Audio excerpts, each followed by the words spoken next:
रंगों के पावन पर्व होली के बाद आने वाला एक अत्यंत पवित्र दिन है शीतला अष्टमी, जिसे बसोड़ा या बसोरा पूजा के नाम से भी जाना जाता है।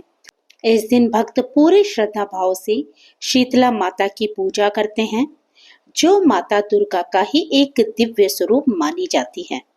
मान्यता है कि माता शीतला अपने हाथों में झाड़ू और गंगा जल से भरा कलश लेकर अपने भक्तों के जीवन से रोग दुख और संकट को दूर करती हैं और उन्हें स्वस्थ व सुखी जीवन का आशीर्वाद देती हैं। लेकिन क्या आप जानते हैं कि शीतला अष्टमी व्रत की एक ऐसी चमत्कारी कथा भी है जिसमें माता ने एक मृत व्यक्ति को भी जीवन दान दे दिया था। आइए श्रद्धा और विश्वास के साथ सुनते हैं शीतला माता की ये पवित्र कथा। बहुत समय पहले की बात है। एक विशाल और समृद्ध राज्य में शुभ्रकेतु नाम के राजा शासन करते थे। राजा बहुत ही धर्मात्मा और दयालु थे। वह अपनी प्रजा को अपने परिवार की तरह ही मानते थे। लेकिन उस राजा की सबसे बड़ी विशेषता थी उसकी अटूट भक्ति। वह पूरे विश्वास और श्रद्धा से शीतला माता की पूजा करता था। हर साल पूरे राज्य में शीतला अष्टमी का पर्व बड़े उत्साह और श्रद्धा के साथ मनाया जाता था। राजा की एक अत्यंत सुंदर और संस्कारी पुत्री थी जिसका नाम सहनलता था। समय आने पर उसका विवाह एक वीर और धर्मपरायण राजकुमार प्रियव्रत से कर दिया गया। विवाह के बाद भी सहनलता को अपने पिता के राज्य में होने वाली शीतला अष्टमी पूजा का विशेष लगाव था। एक वर्ष जब वह पवित्र पर्व आया तब वह अपने पिता के राज्य में उपस्थित थी। राज परिवार की परंपरा के अनुसार सहनलता अपनी सहेलियों के साथ जंगल में स्थित एक पवित्र तालाब पर स्नान और पूजा करने के लिए निकली। चारों ओर घना जंगल, ऊंचे ऊंचे पेड़ और पक्षियों की आवाज। लेकिन चलते चलते अचानक उन्हें एहसास हुआ कि वे रास्ता भटक चुकी हैं। अब चारों ओर केवल घना जंगल था, न कोई रास्ता और न ही कोई इंसान। डर के मारे सभी सहेलियां घबरा गई। तभी अचानक एक वृद्धा स्त्री वहां प्रकट हो गई। वह वृद्धा बहुत साधारण कपड़ों में थी, लेकिन उसके चेहरे पर एक अद्भुत शांति और तेज था। वृद्धा ने मुस्कुराते हुए पूछा, बेटी क्या तुम लोग तालाब का रास्ता ढूंढ रही हो?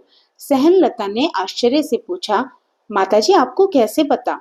वृद्धा मुस्कुराई और कहने लगी, आओ मैं तुम्हें वहां तक पहुंचा देती हूँ। वह उन्हें जंगल के बीच से एक ऐसे रास्ते से ले गई जो किसी को दिखाई भी नहीं देता था। कुछ ही देर में वे सभी उस पवित्र तालाब तक पहुंच गए। सहनलता ने पूरी श्रद्धा से शीतला माता की पूजा की, फूल प्रसाद और ठंडा भोजन अर्पित किया। जैसे ही पूजा समाप्त हुई, अचानक वातावरण में एक अद्भुत प्रकाश फैल गया।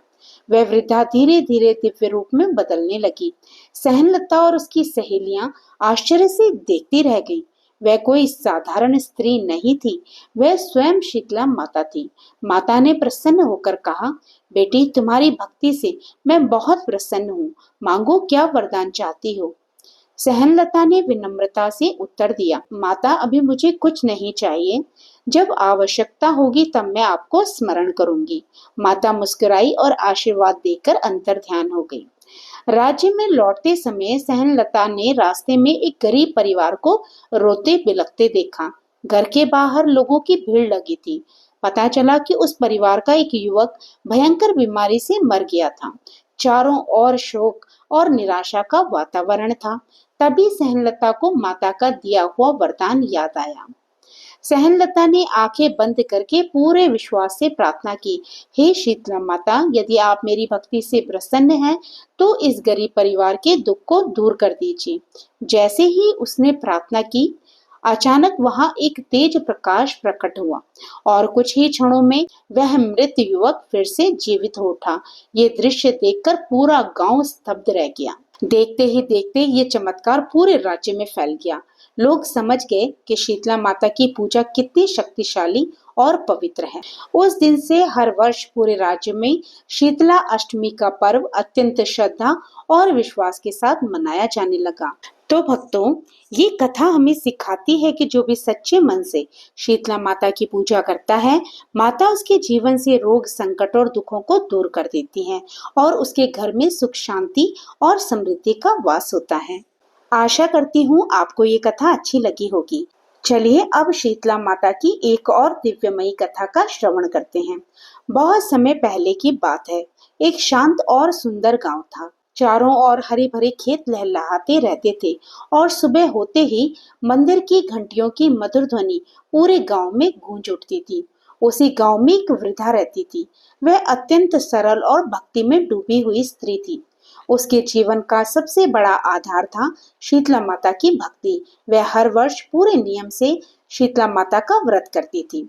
उस वृद्धा के दो बेटे थे और दोनों का विवाह हो चुका था। घर में उसकी दो बहुएं थीं। दोनों बहुएं मेहनती तो थीं, परंतु व्रत और पूजा के नियमों की गहराई अभी उन्हें पूरी तरह समझ नहीं आती थी। वृद्धा हमेशा उन्हें प्रेम से समझाती रहती थी।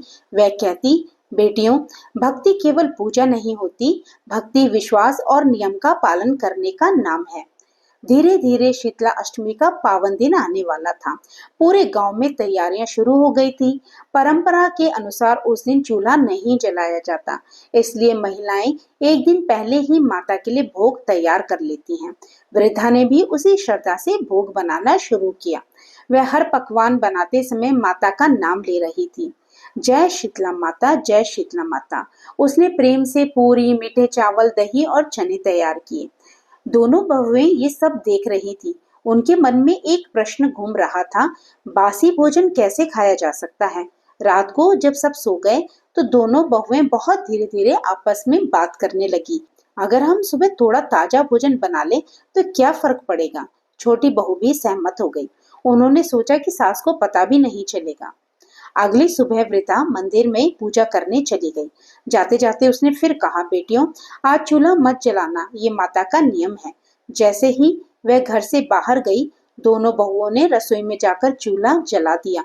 लकड़ियों में आग जल उठी और थोड़ी ही देर में ताजा भोजन तैयार हो गया। उन्हें लगा कि उन्होंने बस एक छोटी सी सुविधा के लिए ये किया है, परंतु कभी कभी छोटी सी भूल भी बड़ी परीक्षा बन जाती है। कुछ समय बाद घर के आंगन में बच्चे जो खेल रहे थे, अचानक उनमें से एक बच्चा रोने लगा। उसके शरीर में तेज बुखार बढ़ गया। थोड़ी ही देर में दूसरे बच्चे को भी वही परेशानी होने लगी। घर का माहौल अचानक बदल गया। जहां अभी हंसी गूंज रही थी, वहां अब डर और चिंता छा गई। तभी वृद्धा मंदिर से वापस आई। उसने बच्चों की हालत देखी और तुरंत समझ गई कि कुछ तो गलत हुआ है। उसने शांत स्वर में पूछा, सच बताओ, क्या आज चूल्हा जला था? ये सुनते ही दोनों बहुएं रो पड़ी। उन्होंने अपनी गलती मान ली। अब दोनों बहुओं को अपनी भूल का गहरा पछतावा होने लगा। तो वृद्धा उनसे कहने लगी, माता बहुत करुणामयी है। अगर सच्चे मन से क्षमा मांगो तो वह जरूर कृपा करेंगी। ये सुनकर दोनों बहुएं तुरंत शीतला माता के मंदिर की ओर चल पड़ी। मंदिर पहुंचकर दोनों बहुएं माता के चरणों में गिर पड़ी और रोते हुए कहने लगी, हे माता, हमें क्षमा कीजिए, हमसे अज्ञानतावश ये भूल हो गई। उसी क्षण मंदिर में एक अद्भुत शीतलता फैल गई।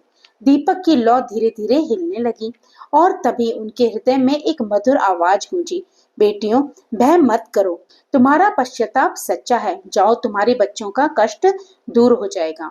दोनों बहुएं तुरंत घर को लौट आईं। उन्होंने बच्चों के माथे पर हाथ रखा और आश्चर्य, बुखार पूरी तरह से उतर चुका था। बच्चे शांत होकर सो रहे थे। उस दिन के बाद पूरे परिवार का जीवन बदल गया। अब दोनों बहुएं भी पूरे विश्वास से शीतला अष्टमी का व्रत करने लगी। तो भक्तों, सच में ये कथा हमें ये सिखाती है कि भक्ति केवल पूजा नहीं होती, बल्कि विश्वास और नियम का पालन होता है। और जब भक्त सच्चे मन से पश्चाताप करता है तो शीतला माता अपनी करुणा से हर कष्ट को शीतल कर देती है। तो प्रेम से बोलिए, शीतला माता की जय हो। तो भक्तों, ये थी शीतला माता की दो दिव्यमयी कथाएं। मुझे आशा है कि आपको ये दोनों कथाएं बेहद ही पसंद आई होंगी। कथाएं अच्छी लगी हो तो लाइक कीजिएगा और अगर आप मेरे चैनल पे नए हो तो प्लीज मेरे चैनल को सब्सक्राइब करना मत भूलिएगा। जय श्री कृष्णा, राधे राधे।